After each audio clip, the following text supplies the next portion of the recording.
As Putin runs out of options in Ukraine, Europe runs out of patience.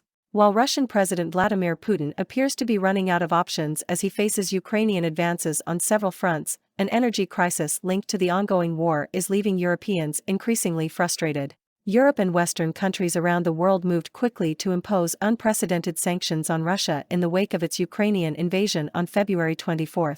Some of these sanctions have targeted Russia's energy industry, a tough blow for a country that relies heavily on revenues from oil and natural gas, according to the International Energy Agency. Russia has turned some of these sanctions back on Europe in what some have described as energy blackmail. After a key pipeline that runs from Russia to Germany was closed for several days for maintenance, Russia warned that it would not resume gas supplies to Europe through Nord Stream 1 until sanctions were lifted.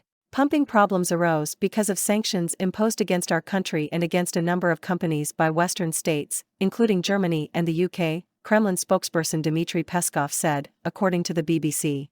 There are no other reasons that would lead to problems with pumping. Russia had previously limited or cut off gas supplies since the start of the war to specific European countries through other pipelines, including Poland and Bulgaria after they refused to pay for fuel in Russian rubles. Now, European gas shortages that a Shell chief executive predicted will last several winters due to the cuts in Russian supplies, as well as high energy costs, have left those on the continent concerned and, in some cases, furious. In the Czech Republic's capital city of Prague, an estimated 70,000 people protested earlier this month to demand action on elevated energy costs and call on the country to make sure direct contracts with gas suppliers, including Russia, were in place, Reuters reported. Similar demonstrations have also taken place in Italy, where protesters burned their energy bills, the Daily Express reported, as well as in Germany and Spain, according to Politico. An analysis released this month by the risk consultancy firm Verisk Maplecroft found that the wealthiest nations in Europe are at risk of seeing civil unrest this winter, including street protests and demonstrations over energy prices and elevated living costs. Elizabeth Carter, an assistant professor of political science at the University of New Hampshire, told Newsweek that one of the challenges that European leaders may face this winter in keeping their constituents happy is making sure that people can afford to heat their homes. She noted that the UK has already announced a price cap for energy bills that will begin on October 1 and continue for 2 years. Other issues European leaders may face include ensuring there is adequate energy supply through winter. Typically, energy accumulates during the summer and is spent down during the winter, but this strategy was taxed by the hot, dry summer, as well as the drying up of the pipeline, Carter said. So a double whammy. European leaders have been actively tapping other sources, often at very high costs, and it remains to be seen if this will be sufficient to get people through the winter. Roger Daniel Keelman, a professor of political science and law at Rutgers University, told Newsweek that Europeans being unhappy this winter and energy prices continuing to rise are a foregone conclusion at this point.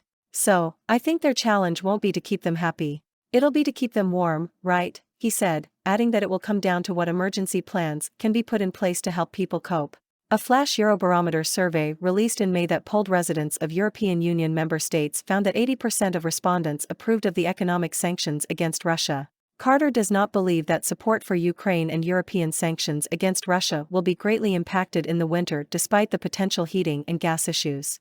I think for the most part, European leaders perceive Putin's behavior as a type of energy blackmail, she said. Europeans remain resolutely against Russian aggression in Ukraine and support sanctions.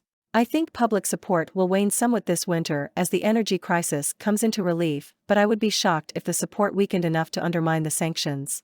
Carter also said that she would be extremely surprised if discontent among Europeans resulted in leaders easing sanctions against Russia, and predicted that they would first continue looking into other international energy sources and price caps. Easing the sanctions would be, essentially, allowing Putin to get away with this energy extortion, and there is a strong resistance to that, she said. Keelman gave a similar assessment, noting that recent Ukrainian victories may actually encourage backing for the war-torn country. There's a lot of support, both among populations and among leadership, for maintaining the sanctions, and I think actually that will be encouraged by these successes Ukraine is having on the military front lately, he said. Ukraine has been reporting progress in its counteroffensives in the southern Kherson region and eastern Kharkiv region in recent days.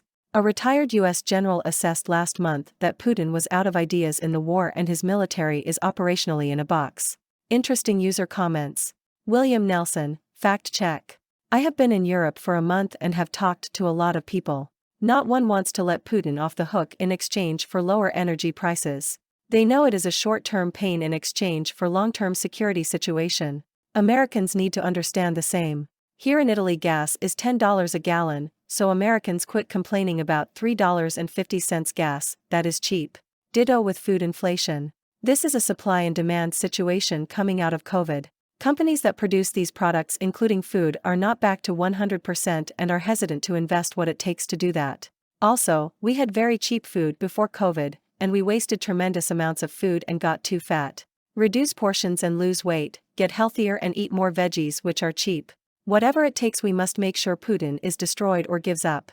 It is also worth trillions for the West to see Putin's military exposed as incompetent, outdated and now very weak. Now we don't have to be scared of Putin anymore. He can't threaten or blackmail anyone and more and is less likely to infect our politics and elections. One less big problem to worry about. Miguel, that is what bothers me the most, more than any Russian nuclear threats. Europe is the continent with more hate per square km in the world. We practically can't stand each other historically and we have become lazy, consequence of too many centuries of colonization. We got used to the easy life of having everything cheap and fast. Europeans are not willing to make any sort of sacrifice, even if it's for a later betterment of society or at least to put some oligarchs in their place. One of the major problems of EU is that it was very dandy to create a union for trade and without borders, but they forget that we also need a common army, international policy, so on and so forth. Oh well, let's see if for once there is one Europe or not. Giona more. Such a huge difference between the American military and the Russian military. Republicans like to pretend the American military is so inept they would leave billions of dollars worth of equipment behind in Afghanistan when all they left behind was junk and garbage. Russians are actually dropping. The Ukraine has been able to take some of the tanks and other weapons and actually use them.